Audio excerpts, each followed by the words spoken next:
God bless Mosab Hassan Yousef, the son of a Hamas co-founder and leader. He bravely states what we've been saying for a while, which is that we should not use the word Palestinian. We should call them Arabs, because the Palestinian leaders, both past and present, would be happy to be part of a greater Islamic caliphate or empire or another Arab country, and for them it's not about Palestinian self-determination. That concept was merely created to undermine and get rid of Israel. But watch his words, because it's not just us that's saying it anymore. Have a watch of this. The suffering of the Arabians. Again, stop calling them Palestinians. They are not Palestinians. We are Arabs. We are the Arabs of Judea and Samaria. And Israel and the Jewish people have Palestinians no problem call themselves since the beginning Palestinians of their state.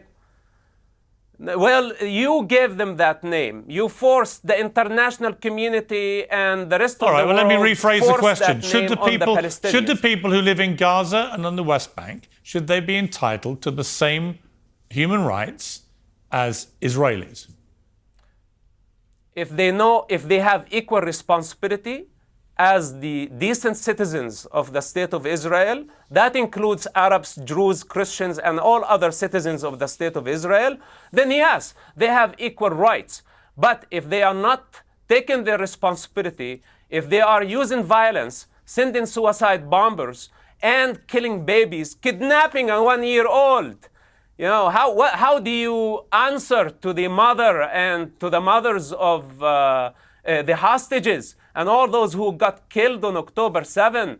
It's very easy to just try to delegitimize Israel. This is what Abby and her likes have been trying to do for so long. But they don't have the moral power to say what Hamas did, all the waves of suicide bombing attacks. October 7, that was a genocide. That was a genocide. So stop spreading the false narrative. Now, regarding to the Arabs who live there, they need a decent police force. They need a good economy. They need good education. And if they are able to integrate, then naturally could be a political entity based on their needs. But right now, when she say Palestine, who is? Islamic Jihad, Fatah, Marwan Barghouthi, Ismail Haniyeh, Hamas, Public Front.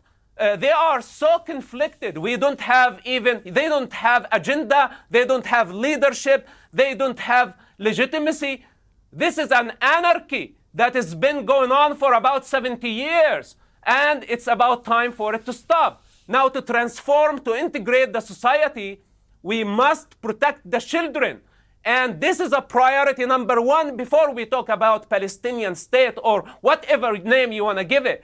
That when we have a savage group, Islamists, by the name of Allah, hijacking and using children as human shields, their own children, after killing Jewish children, then this is a capital crime. We cannot blind our eyes.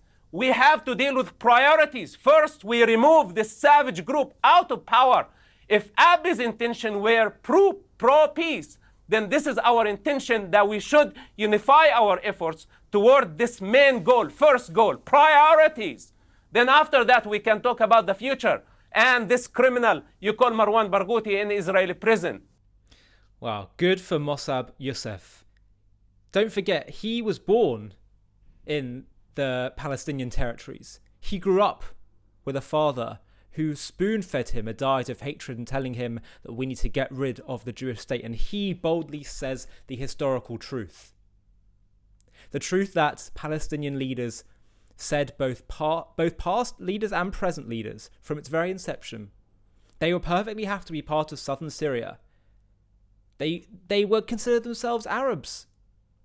They know that the land was conquered, but for them it can't be taken into Jewish control, because that undermines their view of how history is meant to manifest, because the Islamists consider themselves to be the new chosen people, having superseded Judaism, and it's such an affront to their historical dominant plan for dominance by seeing a Jewish state there.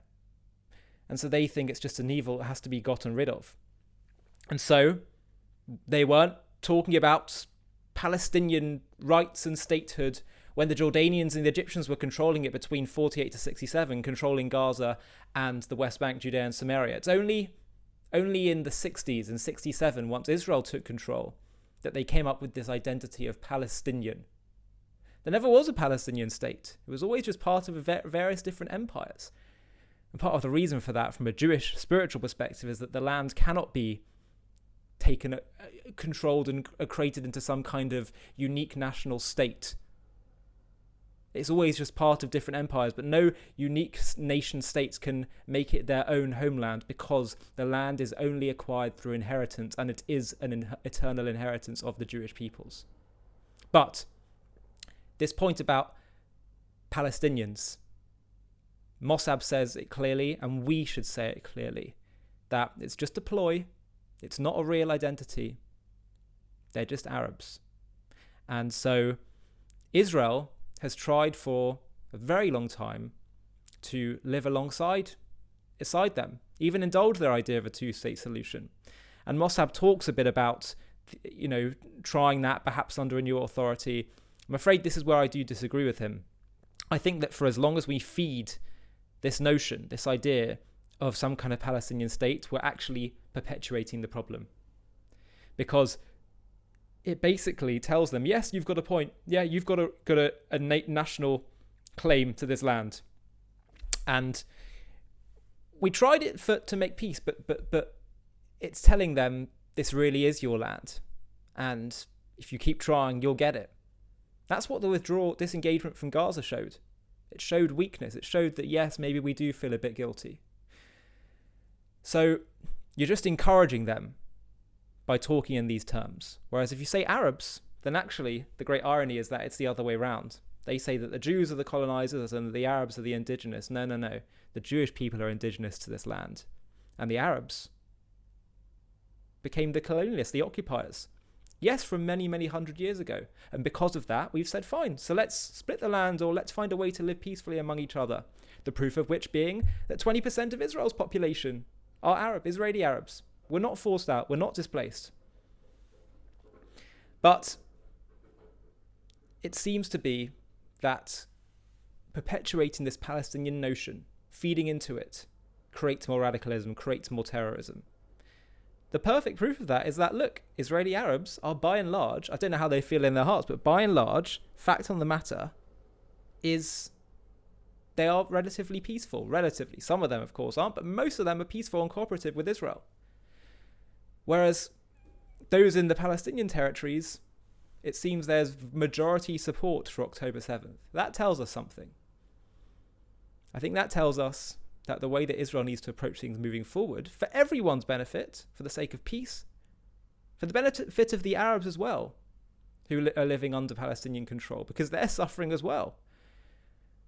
Even though I think they do have a level of complicity, by the way, and responsibility to this when it's rampant in their society, the kind of Jew hatred and support of terrorism. But back to my point, the solution that seems much more obvious to me and logical, based on what Mosab's saying and based on history, is that the whole land needs to be under Jewish Israeli control.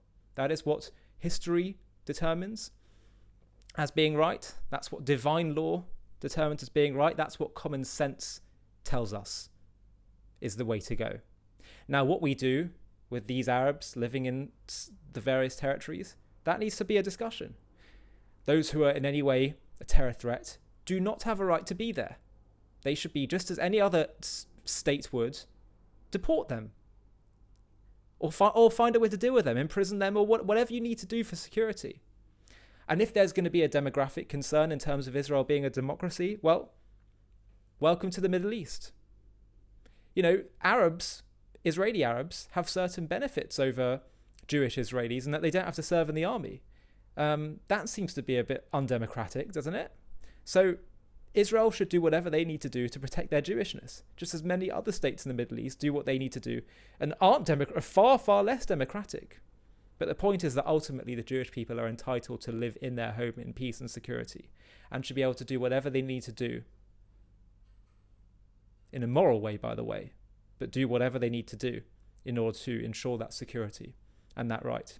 But it all starts off by looking at the truth with clear non-subjective eyes. I think, as many people have been saying in the comments on our videos, stop using these words Palestinian. And I think Mosab is saying here, he concurs. I concur.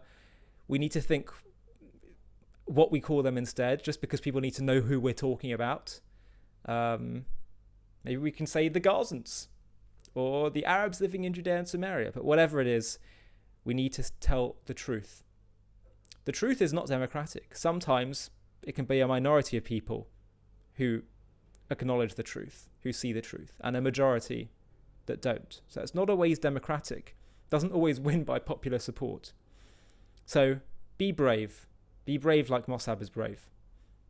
Hi, thank you so much for watching. To watch another one, click here. To stay up to date with all our content, click here to subscribe. And if you're able to, you can help support JTV to grow and grow by clicking join below this video, where you can become a member and get perks including early access to videos and private live discussions with me. But most of all, you'll be partnering with us on our mission to change the world.